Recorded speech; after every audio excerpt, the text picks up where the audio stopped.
Comment réussir sur Instagram en 2023?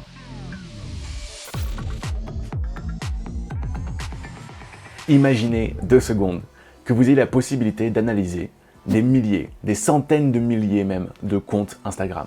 Et surtout, des millions et des millions de posts. Est-ce que vous vous rendez compte du gain de temps que ça pourrait vous procurer? Eh bien, c'est exactement ce que Metricool a proposé dans un document qui vient tout juste de sortir.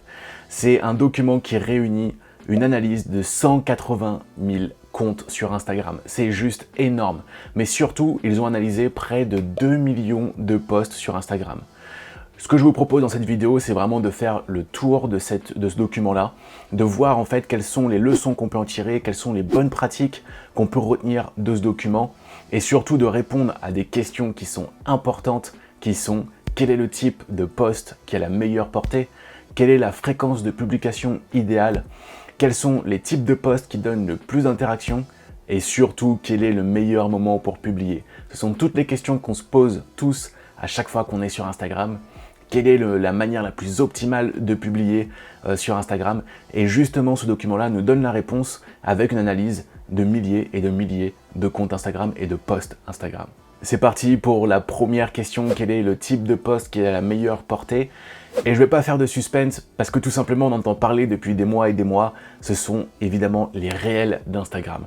Si on compare les chiffres, si aujourd'hui vous avez moins de 500 abonnés sur Instagram, vous avez tout simplement 892% de portée grâce aux réels, contre 77% sur les posts classiques. Les réels offrent une véritable portée organique et ça c'est vraiment impressionnant. Et ça c'est vrai que ça soit des petits comptes ou même si vous avez déjà des abonnés, si vous êtes entre 500 abonnés et 2000 abonnés, vous avez 152% de portée avec les réels contre 27% sur des posts classiques. Par contre, j'aimerais faire une petite précision là-dessus. Quand on parle de portée organique, c'est pas une portée qui est majoritairement sur les abonnés, mais c'est majoritairement une portée qui est sur les gens qui ne vous connaissent pas. Donc les réels, c'est vraiment super si vous voulez attirer de nouvelles personnes à vous. Des personnes qui ne vous connaissent pas, qui vont découvrir votre compte et qui vont s'abonner à votre compte parce qu'ils adorent le contenu que vous avez à leur proposer. Donc ça, c'est vraiment la fonction des réels, c'est pouvoir partager avec des gens qui ne vous connaissent pas et d'augmenter en fait la découvrabilité de votre compte. Donc ça, c'est vraiment génial, mais par contre, ça veut dire qu'il faut le coupler avec forcément d'autres posts qui vont, eux, cette fois-ci, nourrir les abonnés, c'est-à-dire ceux qui sont déjà abonnés à notre compte et qui ne découvrent pas. Et pour ça, on va se concentrer sur le deuxième type de post qui vient juste après les réels en termes de portée, et ben ça va être tout simplement les carousels.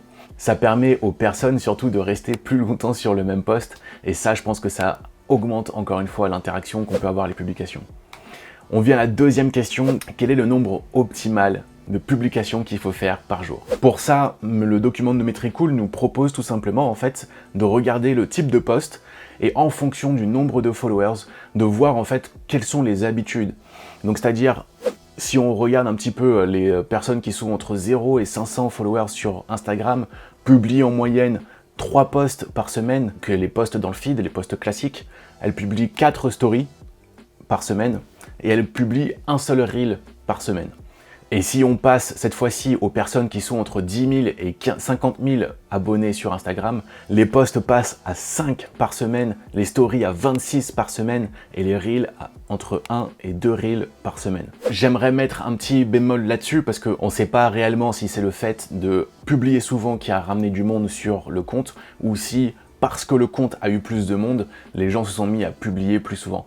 Donc ça, c'est à prendre avec des pincettes. Par contre, il y a juste une relation mathématique et logique qui a à faire, c'est que si avec un post j'arrive à toucher 10 personnes, et bah forcément si je fais 10 posts, et bah je vais toucher 100 personnes.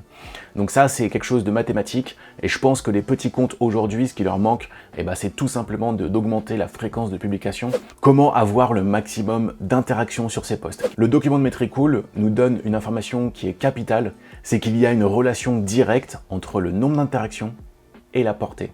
Donc forcément, si on prend ça en considération, c'est les carousels qui apportent le plus d'interactions, parce que juste après les réels, c'est les carousels qui vont toucher le plus de personnes possible. Et évidemment, si on continue cette relation, en fait, les réels rapportent beaucoup plus d'interactions que tous les autres types de posts réunis.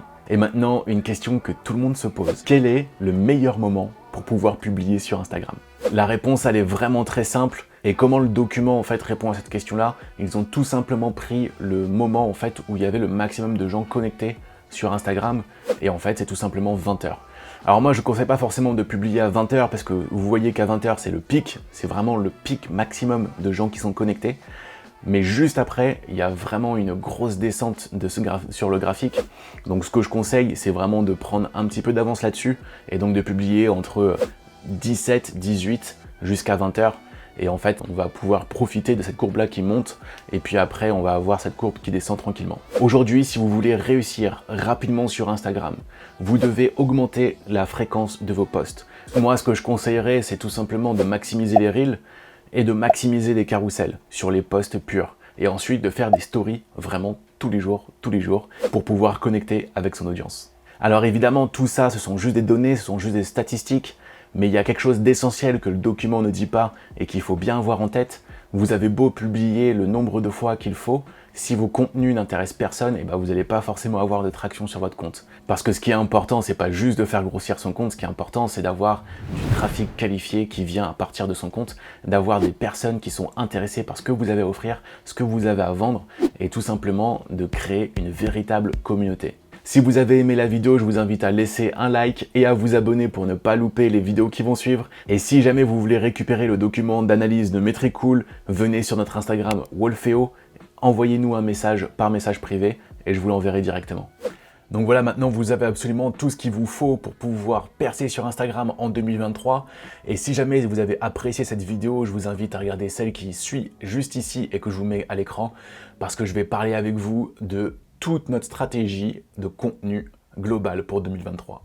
Donc à tout de suite dans la prochaine vidéo.